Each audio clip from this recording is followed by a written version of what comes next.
Shalom, Nay. Happy birthday. And we are grateful and thankful sa Panginoon Diyos na tunay na pakabuti niya sa buhay mo. And salamat sa wisdom and guidance and protection niya sa atin, sa pagpapalaki mo sa amin, hindi ka nag-give up. Naalala ko nung maliit kami ay pinagsimba ka, dinadala mo kami sa church. Kaya yung mga salita ng Panginoon Diyos ay natanim sa aming mga puso at dala-dala namin hanggang kami ay lumaki.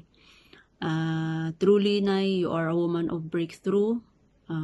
Sabi nga ng Lord sa kanyang salita sa Isaiah chapter 46 verse 4, I will continue to carry you even when you are old. I will take good care of you even your hair is gray, and I will carry you. I have made you and I will save you. I am the Lord. And I love you so much, Nay. I miss you and be blessed.